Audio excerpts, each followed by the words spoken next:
Go. Okay, so this is a continuation of the fifth wheel. We did it lying down and setting up. This is gonna be in standing. So this is gonna, again, be much more relevant to like walking, running and stuff.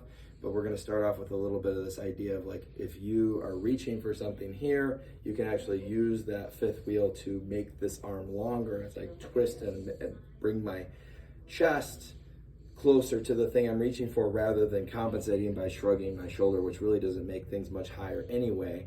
Another thing, which since I'm in standing, that a lot of people do is say, like the common example of reaching on top of the refrigerator for the jar of cookies or whatever. The first thing that most people do is lift their heels, they go on their tiptoes, but it's really a matter of convenience. It's like the easiest thing you can do, except it's really not easy when you think about it, because we're not all ballerinas. We can't balance on our toes very well. So you're compromising your balance right away doing that. So what I would say is ground your feet, lock those in, but if you want to shift your weight to one side, you can still keep that foot flat while the other heel can come off the ground. And so that allows you to drop through your core and balance on that one leg like a pillar.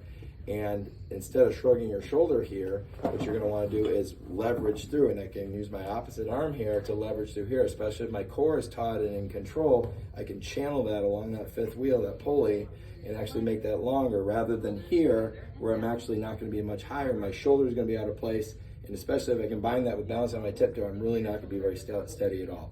So again, I'm just gonna flow through. This is the reach, the shift and lift, but in full effect, using that core, that fifth wheel really helps to manage those things. Now walking is a little different because we're not going side to side, but rather we're in this kind of diagonal, this stride stance here. So I'm going to utilize that as I come across like this. So again, you kind of load, you use your fifth wheel to leverage your lower half of the eggshell back. So fifth wheel it back, load in the glute, lift up and drive. As I lift my back heel here, I'm gonna leverage as I give slack coming across here. So load into the glute, fifth wheel, up through here.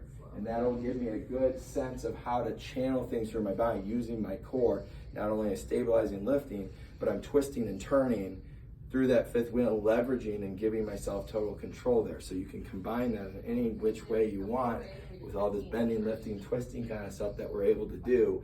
But you got to keep in mind that you're really managing through that core, and that fifth wheel is a key piece for that whole thing, putting it all together.